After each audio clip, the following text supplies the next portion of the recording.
Okay, so tonight on the Console Wars podcast, we'll be going over everything that was showcased at the Xbox Showcase. So, let's get into it.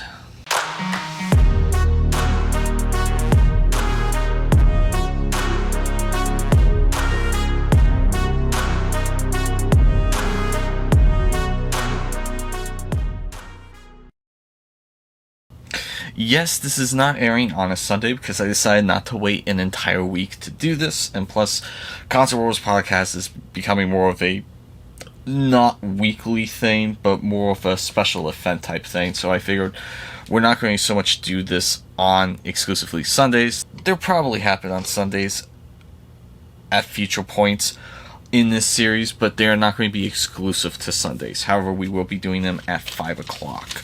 That will be the time we drop them going forward. Another thing I'd like to point out before we begin the show is the Xbox One S is still going on. The giveaway is still going on. If you don't know about this giveaway, we are trying to reach 1,020 subscribers. And when we reach that point, we will choose one lucky winner to give this Xbox One S away free of charge. You don't have to pay for shipping or anything. How to enter is you subscribe, like or share any of our videos, and then go to our Facebook or Twix, I call it Twitter X, I call it Twix, page and say, hey, I would like to sign up for the Xbox One S giveaway. Direct message the channel and you'll be signed up. You can do a direct message without doing any of that other stuff like liking, sharing, subscribing, but if you don't do that, it will be longer before we reach the deadline and more of a chance of you having competition. So if you don't want there to be much competition, do those annoying things to help the channel grow. And why it's not 1,000 and why it's 1,020 is because there are people who will subscribe just for the giveaway and then unsubscribe once the giveaway is over. So we're trying to build up a stockpile of subscribers so that we can start finally making money off of the ad revenue that we can't do if we're not at 1,000 subscribers. So with that being said, let's get into it. And yeah, real quick before I get into the Xbox Showcase, I want to go over real quickly the Summer Games Fest. And I get what Jeff Keighley, I can never pronounce his last name. I get what he's trying to do. He's trying to kind of keep that E3 spirit alive with it, but yeah, this one was pretty bad. It was just super disappointing. I watched a couple of people live streaming it, and like more than two were saying, man, this show's been very disappointing. I have to agree. I bailed on the show halfway through because it's like each subsequent thing they were showing off, it's like, I'm not interested, I'm not interested, I'm not interested. And like there's only like two things I kind of had some interest in from that showcase. Technically three if you count something else that was revealed during the day. One of those things is Nobody Wants to Die, and like this looks cool. It's kind of a Blade Runner futuristic 1920s 30 aesthetic. Think Bioshock murder mystery where you can play around with time, and you know it looks cool. I'm not saying that it's a day one purchase for me, but I mean I am interested in it, but it was not a show stealer like, you know, Jeff may have been hoping for. He did arguably temper our expectations before the show, saying, guys, there's not going to be a lot of huge reveals during the show. A lot of people assumed that he was, you know, trying to be coy and not get anyone to realize that he was like dropping something big, and in fact he didn't drop anything big. He was telling the truth. And so, that was disappointing because you always like to see big reveals at these things. And no, it was more indie focused. And Nobody Wants to Die was one of those games that was kind of interesting, I'll admit. The other thing shown off, which honestly was shown off when I wasn't watching, after I bailed, was Phantom Blade Zero. When it was first revealed as Sony's State of Play, it's like, okay, this looks cool, and like it still looks interesting, cool. I mean, I'm not going to say that it looks terrible. Some of the combat looks interesting, but I am getting a little disinterested in the 100,000 feudal Japan era style games that are coming. I mean, it was kind of a breath of fresh air when something like Ghost of Tsushima, if I said that right, came out. It's like, oh, okay, that's kind of cool. We haven't seen this a lot. And I mean, the only other thing I can think of is Sekiro, Shadows Die Twice. But now it seems like every week a new feudal Japan style game is getting announced, and it's kind of getting, well, boring. But the thing that really excited me on the Friday Summer Game Fest, which wasn't even shown off at Summer Game Fest, it was shown off earlier in the day independently, was The Thing Remastered. And if you don't know, The Thing is a video game that was released in the early 2000s. It's a sequel to John Carpenter's The Thing, which is, in my opinion, like one of those few rare perfect films where you're talking about acting, story, writing, character development, creature effects, location, tension, music, direction. Like, just everything about that movie is like perfect. I love that movie, and when I found out that they made a sequel to that movie in game form back in the early 2000s, I grabbed a PC copy, played it, sold it a few years later when I wasn't doing PC anymore, and then I found that Xbox copy of it just so I could have it because it was such an amazing game. And the fact that like there were some hints that a Thing re-release was coming, and it's like, okay, like maybe they might make it widescreen and play on current consoles, and that'll be about it. No. Apparently they're doing kind of like a graphical update. Well, it's not so much they're redesigning the graphics or the art style, they're just like adding new textures into it. So it looks a lot like the original game from the trailer. And like a lot of locations, like, remember that, remember that, remember that, I remember that. And even like the character models don't look drastically different, but like the Thing creatures do look greatly improved. And so this is a game that, like, when I saw this trailer, it's like, okay, this is on my anticipated list, which sadly is not that big. Real quick, let me pull up the anticipated list prior to Xbox right here. It's kind of slim because most games don't, like, new games announced don't really intrigue me anymore because they're just not giving me anything exciting or new. And this list here, it's like, okay, some of them even, it's like it might be something unique or it might not, but like these are the games that I'm excited about. And then Xbox. What can we say about Xbox? They really need a win because, let's face it, they really screwed the pooch with the closure of Tango Gameworks and Arcane Austin. And so, like, just people were kind of... Xbox was in a little bit of a rough state, prior to the showcase. And so they really needed a win.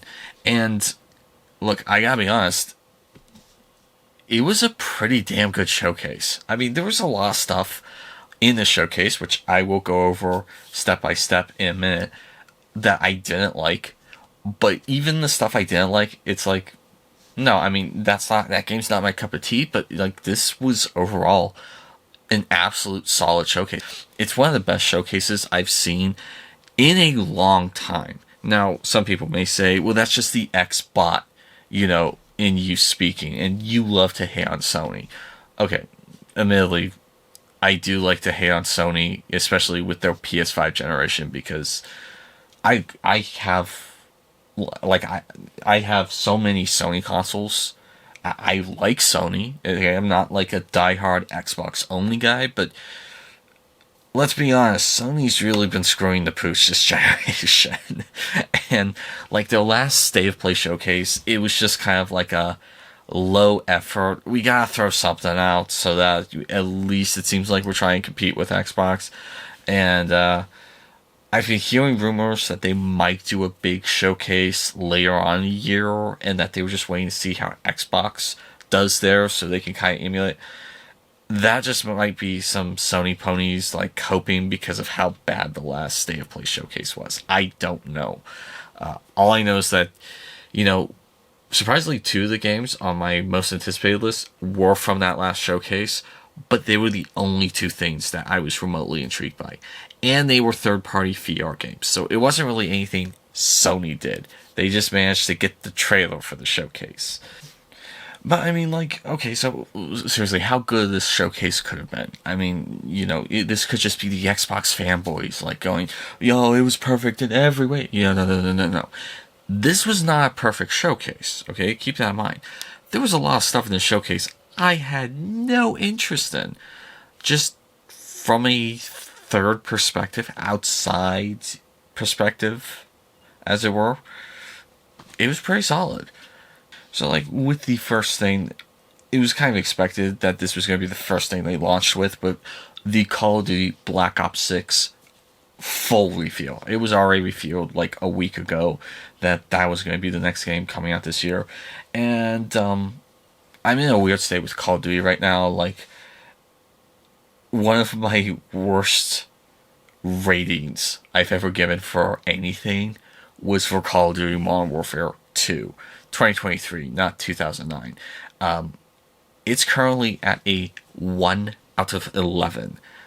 That's how bad of a game that was. And there's Call of Duties that I've had a blast with. It's not because I'm a huge Call of Duty hater, but Call of Duty has had some serious misses. And, I've yet to play Modern Warfare 3. I will, eventually, because it doesn't have any of the same writers as Modern Warfare 2. But with this, it's looking good. I like the idea of 1990s CIA post Cold War, and Adler's back, and there's some cool concepts in the trailer. Trailer song was kind of shitty, but I'm not going to hold that against the game. It looks interesting. I will give it that. The issue, if it has any of the writers of Modern Warfare 2, I am not playing. I am not going to get burned by that game again. Good gosh, that game insulted my intelligence. And if this has any of the writers from Modern Warfare 2, I am not going to allow them to insult my intelligence again. Hopefully, they don't. I'm really hoping that they actually have different writers. There's a good chance they're not going to have the same writers. And, it could be another solid campaign. Granted, I hated Black Ops 2, but I enjoyed Black Ops Cold War. You can check out all my Call of Duty reviews of the ones I've mentioned. I'll leave the links down below. But, Cold War was a solid game. And so if it's a lot of the same people that worked on Cold War that are working on this, it'll probably be a pretty good game. So that was kind of a win for Xbox, being able to show this off as a flagship title, and how going forward, probably every Xbox showcase, they're probably going to just have the first trailer for the showcase, the next Call of Duty. It worked with this one. I don't see why they would stop with the next one. Now, Phil Spencer comes out, says thank you for coming to see our show, and then he decides to drop one of the big guns right off the bat after Call of Duty. Doom: The Dark Ages. Oh man, this thing just was like. I'm a diehard Doom fan, obviously. And when I heard that they were working on a new Doom game that is a prequel set in medieval times, where you're the Doomslayer in medieval times, I was getting some like Army of Darkness vibes from this. Why is there a shotgun during medieval times? Who cares? Okay? This is just pure, brutal action fun.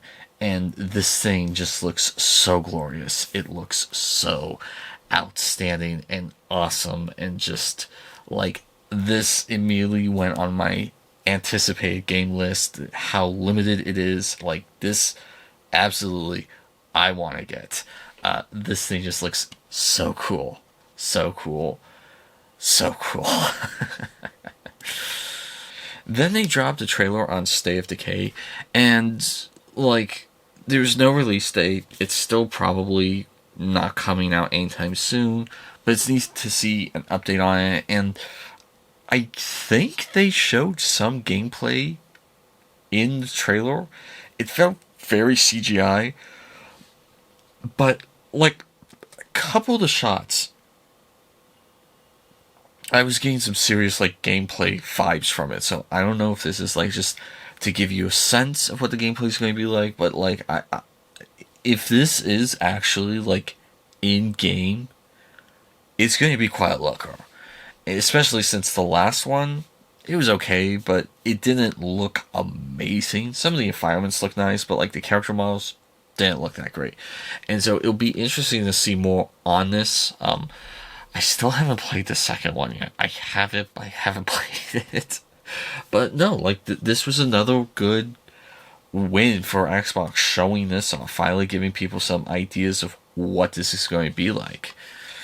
Now the next one was kind of like the first, like and that was Dragon Age, the Failguard, Dragon Age 4, basically.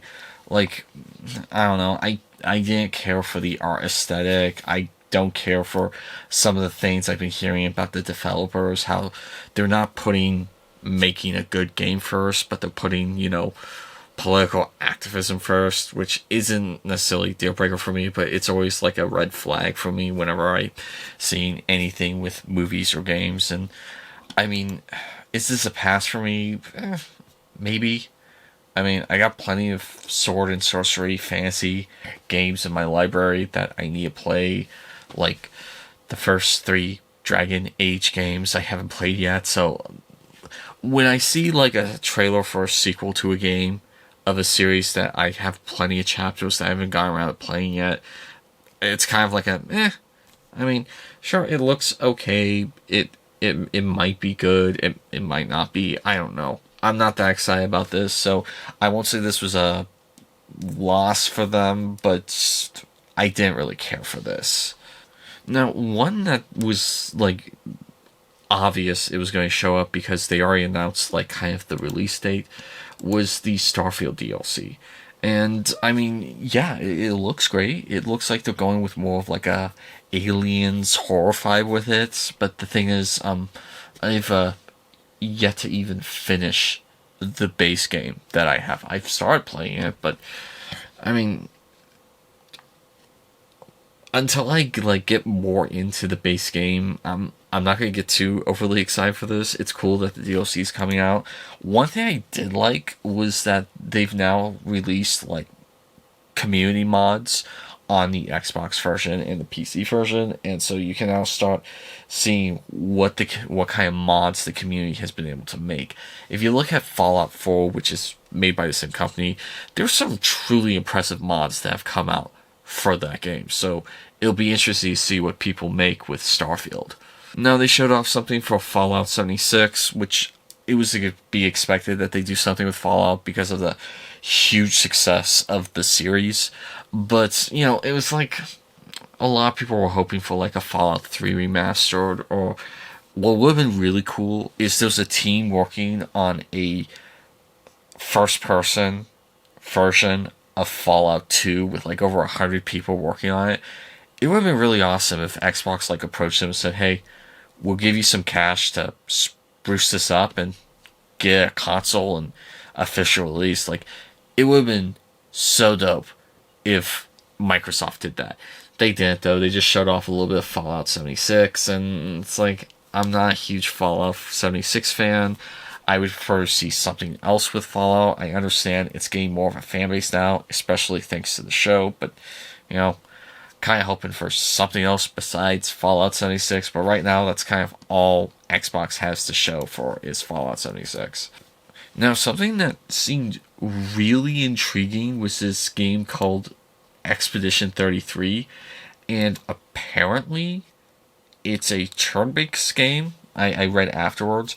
The story seems really intriguing to me. Basically, like, there's this fantasy land, kind of British vibe to it, and in this fantasy land, there's this entity that every now and then will reduce the number down, and that number, when this entity reduces this number down, that's how old people will live. And so it is now dropped to 33, and now they're sending a team out to try and stop this entity from dropping it any further. It's like, it's kind of a really cool concept. The game looks fantastic, and apparently it's turn-based, which, I mean, this doesn't seem like a turn-based game to me.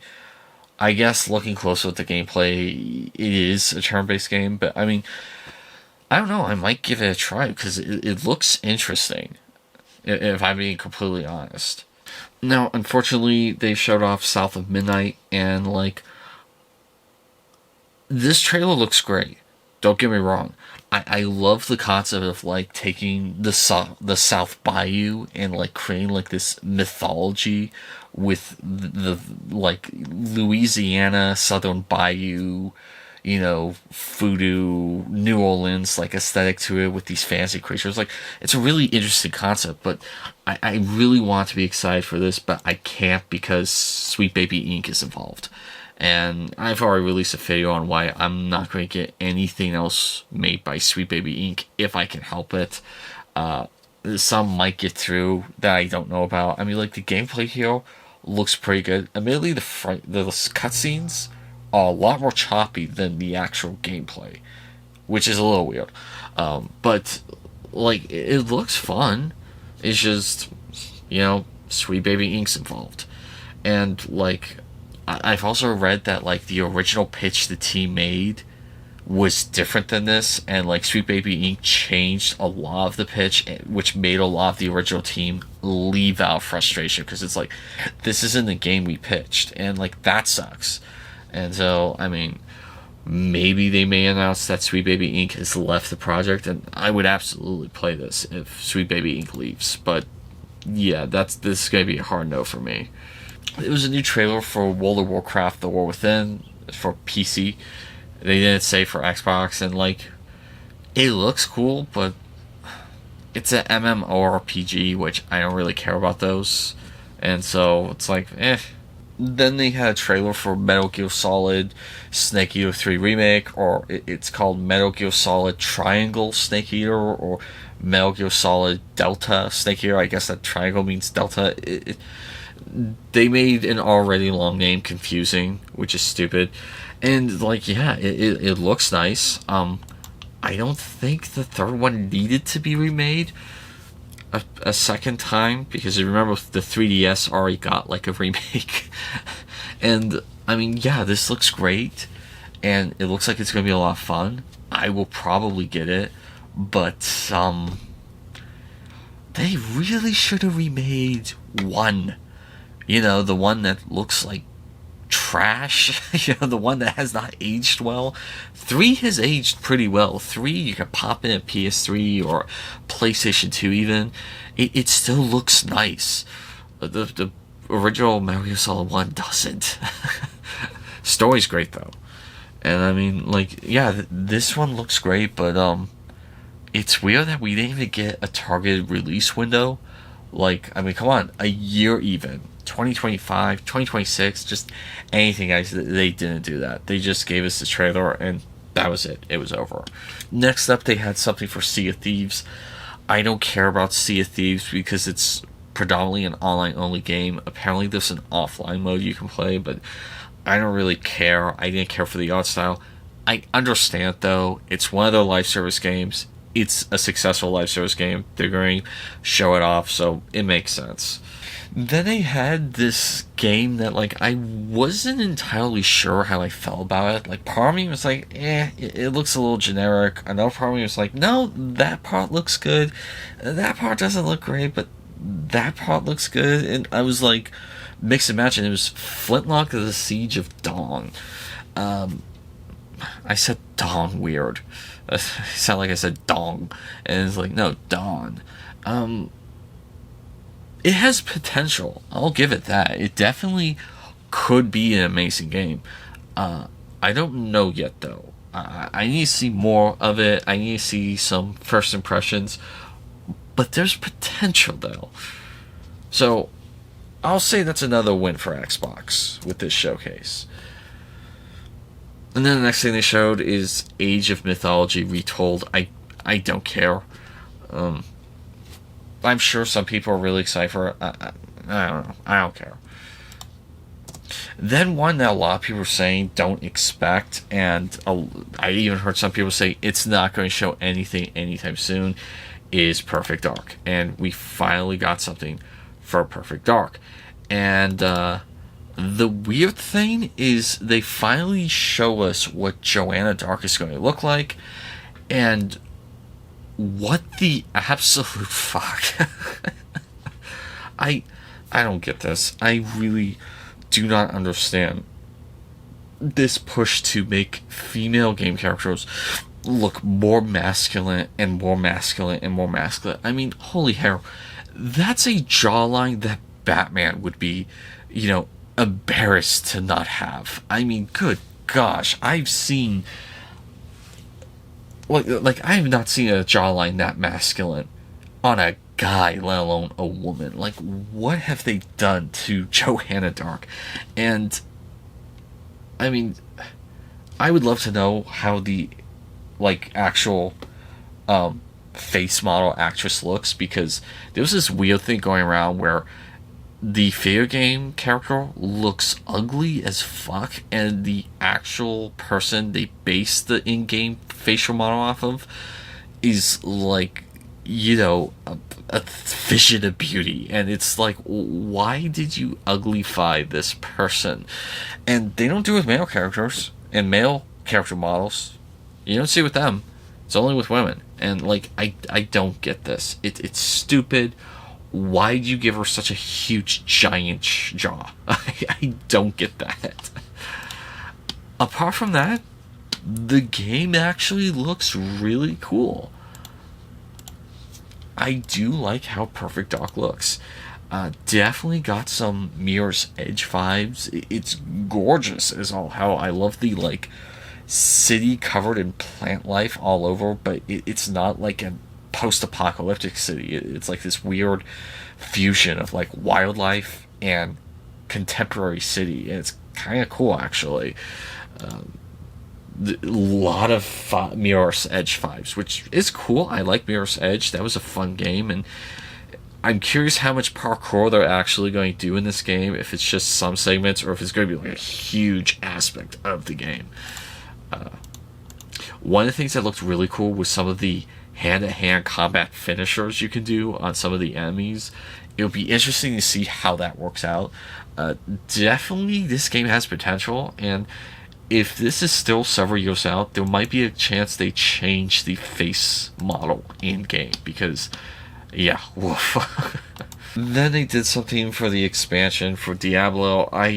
I've never cared about this series. The CGI cutscenes have always been amazing, but that top-down perspective where if you're playing with anyone else, you easily can lose your character and you lose track of them. I don't like that type of gameplay. I never have. It's fine if you do, but it's not my cup of tea. And honestly, you shouldn't care about Diablo 4 since it's always online for reasons. What those reasons are, I don't know, but there are reasons. good luck finding out what they are. And then they showed off Fable again, and like, credit credits due, the female character in this trailer looks a lot better than she did in the last trailer, but I really want to be excited for this, but I can't because, again, it's been reported that Sweet Baby Inc. has still tentacles entwined in this, and so you know what that means. It's going to be crap. And I mean, it visually is shocking. Every frame looks like a cutscene. It doesn't look like actual gameplay, and they showed gameplay in this. And last trailer, they were saying that wasn't a CGI cutscene. That was in-engine you guys were seeing. And it's like, that's really impressive. Why is Sweet Baby Inc. involved? Like, I really hope that I'm wrong about this. I really hope it's like, no, guys, Sweet Baby Inc. is not involved. And it'd be like, awesome, I'll buy the game. But if Sweet Baby Inc. is involved, it's another pass for me. And then they showed off this thing called Fragpunk. I don't care about hero shooters. I never have, and that's something we need, is another hero shooter. Admittedly, some of the power-ups do look kind of cool, but I don't care about hero shooters. I also don't care about Winter Burrow. It's like, sure, if you're into rabbits, I mean, if you're really into rabbits, yeah, it's probably, up your alley, but I don't care. I'm more of a Doom guy myself. And then I really don't care about mixtape. Like, man, this thing feels so pandering. Like, oh, 80s was popular. Let's do a 80s story with modern day characters, or modern day characters. If you know what modern day characters are, you get what I'm talking about. But I mean, like, just the art style, I don't care about. The gameplay is just them hanging out, running through backyards, avoiding cops. It's like, what do you do in this game but hang out? I don't get what the point is to this game. And it's like, look at the 80s music we're playing through this. Don't you love the 80s? This is really 80s. And it's just like, there's kind of like a vibe to doing like a proper, like, homage to the 80s. And then there's like a cheap pandering thing you can do with the 80s. This is the cheap pandering thing. This isn't the cool 80s homage you can do. This is the lame ass cheap thing you can do. And like, I really have zero interest in this game whatsoever. And oh, what an original title, mixtape. Like, gee, that's going to give me a buy sooner. Another thing that seems unnecessary is Microsoft Flight Simulator 2024. Like, honestly, sure, there's new things you can do in this that aren't just flying, but Microsoft Flight Simulator, I have it for Xbox Series X. It is ridiculously massive, and it took me like, I don't know if it took days, but it took me a shit long time to get all the things installed. I don't even think I have everything installed. But like, that game's amazing. I'm never going to be able to 100% complete that. And it's like, why are we getting a sequel? Like, sure, some of the stuff in there is stuff you can do that the first one can't do, but it's like, I mean, if you haven't gotten the first Microsoft Flight Simulator, then yeah, this would be perfect for you. But if you already have it, what's the point? It feels unnecessary. The first one's already gorgeous. Then they did a show off for Elder Scrolls Online. I don't care because it's an MMORPG. It makes sense because it's one of the live service games that is successful. It's not this half-assed live service that, you know, they're trying to throw together just to make money. Sorry about that. It's actually a successful live service. And so, I mean, I understand why they shut it off. I don't care. And then I really don't care about Life is Strange, whatever the hell it's called. Like Double Exposure or something. It's like, I've never cared for that series, and like it's now a series that's very, very pandering, and like just I really don't care about this. And hey, there's probably some people that really like Life is Strange. It's their favorite franchise, and hey, kudos to you, but I don't care. Another one I really want to be interested in, but can't, is Indiana Jones and the Great Circle. I mean, it does feel like the Indiana Jones sequel we should have gotten instead of the Dial of Destiny, but I can't get excited for this because it's been reported that Sweet Baby Inc. has still tentacles in this game, so you know it's going to be crap, and it sucks because like a real good Uncharted like Indiana Jones game would be awesome. I just wish they didn't have that company involved. Now, they showed off this game that was shown off with Summer Games Fest, but I didn't see enough to be able to make any kind of determination off it, and they showed it off again with more gameplay. It's called Mecha Break. And like, this looks cool, but I'm getting a very strong... This is an online-only multiplayer game. I don't know what it is about it. I'm getting very strong multiplayer only vibe from this. And if it is a multiplayer only game, I'm going to pass.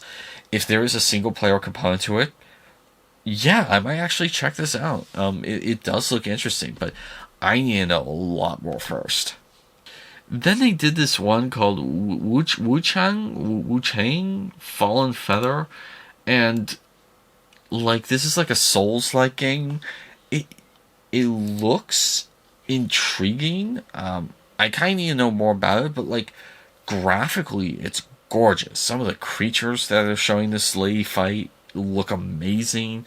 If it's just a Dark Souls knockoff, then probably I'll pass, since I have the first three. I haven't played them yet.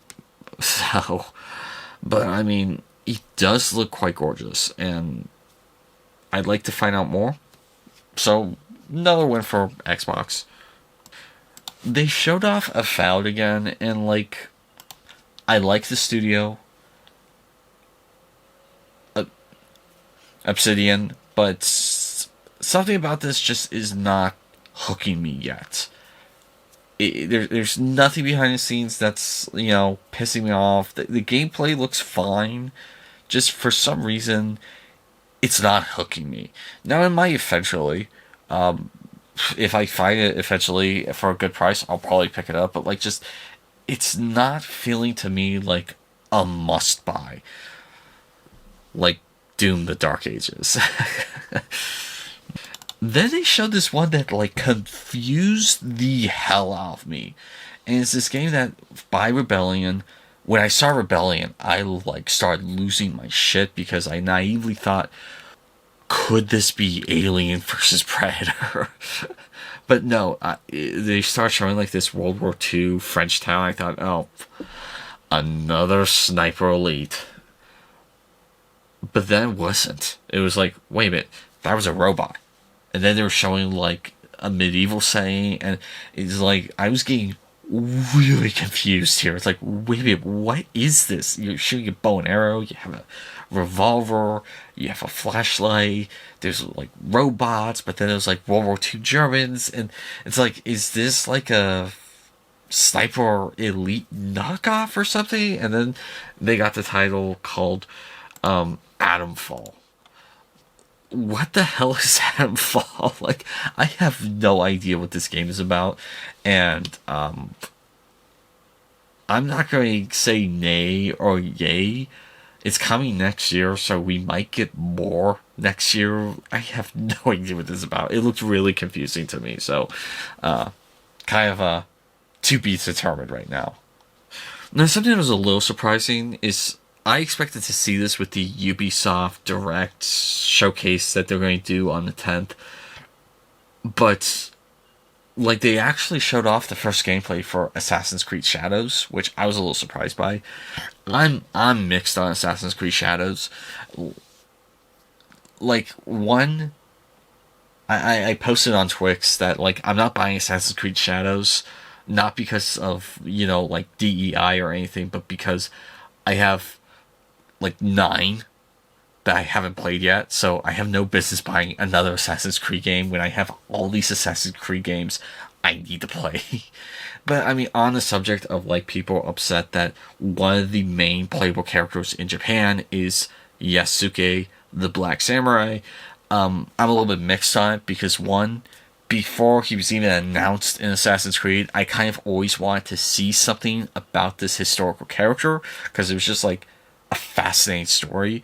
And when this was announced, a lot of people said, why did you not just have this about a Japanese guy and have Yasuke like a side character that you interact with? Good question. I don't know. Is there, you know, activist politics involved with the decision making of this game? Most likely. Is this something that I'm upset about? Not really, because I do want to see something about Yasuke, even if he's not technically a samurai. It's still an interesting character in history that I always kind of want to know about. So I'm a little bit mixed.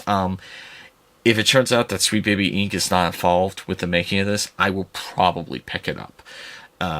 If it turns out that they're involved with the making of this, like they were with Valhalla, I will be passing on it. Then they showed off Stalker 2, and I mean, like, I'm a little bit indifferent about that game. I played the first one years ago.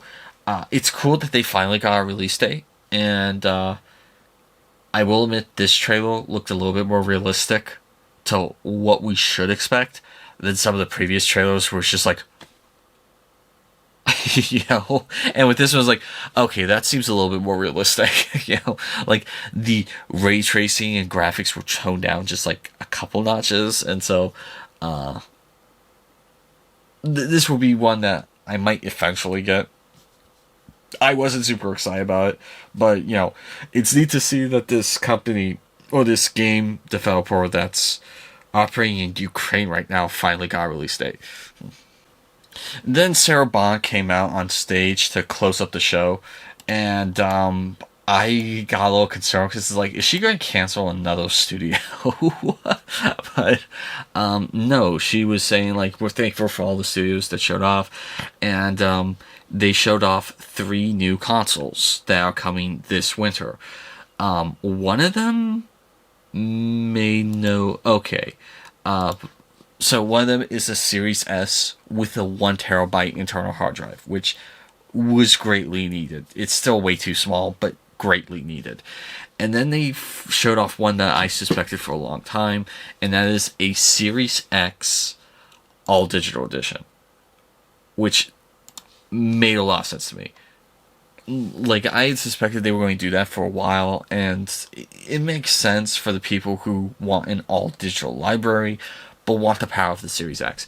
And then the one that kind of surprised me is they're coming out with this special edition, like, Starry Galaxy Black one that has 2 terabytes in it. That's what these bastards should have had in their consoles at the beginning of the generation, was 2 terabytes. And, like, Xbox, it was like, okay, 1 terabyte sucks, but at least you're not Sony with their pathetic 600 gigabytes. I know the Sony ponies will say, no, it's 800 and such. Like, no, you only get access to 640 gigs in a PS5. It is pathetic. And so it's nice to see Xbox actually putting in a 2 terabyte hard drive in the console. It's still not enough. We still need to expand it, but 2 terabytes is a good starting point. Especially since now it's being reported that Call of Duty Black Ops 6 might be 300 freaking gigabytes. I shit you not. I really hope that's not true, but it's looking like that might be the case. I may pass on that game just because of its size. Seriously. Because, like, sometimes I'll look at something, it's like, I'm kind of interested. I see the file size, like, nope. Way too big for me. And then they closed the show. Well, at least the main portion of the show. They still had a Call of Duty like thing afterwards, which I'll briefly cover. But they closed the main like show-off show with Gears of War. And like this trailer was perfect. because it's just a CGI cutscene trailer, but they did announce that it's being done with all in-game graphics. So it's not like they overdid the CGI. This is how the game is going to be looking in terms of character models and textures and whatnot, which is really surprising because this thing is quite a looker. It's being made on Unreal Engine 5, and very, very nice touch having the subtle Gary Jules Mad World playing in the background. Very nice touch, Xbox. And like I was saying, okay, is this Gears of War 6? No, Marcus Phoenix looks way too young and looks weird as hell with hair. I always envisioned the guy bald because he's always wearing a do-rag. But no, apparently he has hair. And I was thinking, okay, so this isn't 6. Is this like the collection? Because they were hinting that they were going to do a Gears of War Marcus Phoenix collection where they'd have like the first 3 re-released on Xbox Series X. And then the title pops up and I lost my absolute shit. Gears of War E-Day. And I'm just like, what? Like, what? So the reason why I'm losing my shit over this is because, one, they brought back the Of War. That was so stupid. When it's like, we're not calling it Gears of War anymore. We're just going to call it Gears. And it's like, why? Because Of War has a bad connotation. It's like, you're literally at war, chainsawing enemies to death. But it has a bad connotation. And so it was always so stupid where it's like the new Gears chapter, or now in the Gears series, it's like, finish the damn name. And it's like they brought back Of War. It is Gears of War. But that's not why I'm losing my shit. That was just like the cherry on top. I'm losing my shit because this is a prequel that is following Emergence Day, E-Day for short. What is Emergence Day, you ask? It's the day that the Locust Human War began. And the insane thing is, of the 1, 2, 3, 4, 5, 6, of the 6 games, not counting DLC stories that they've made, not one chapter has covered Emergence Day. And it's like, why not? It's like, why would you not cover that? And it's like, oh, well, they cover it in this book. No. Why would you not cover that in the video games? And thankfully, they are now doing a Gears of War prequel following Marcus Phoenix during the events of E-Day. And it's like, yes. As you can tell, I am a fan of Gears of War because of the Lancer I have on display underneath my TV.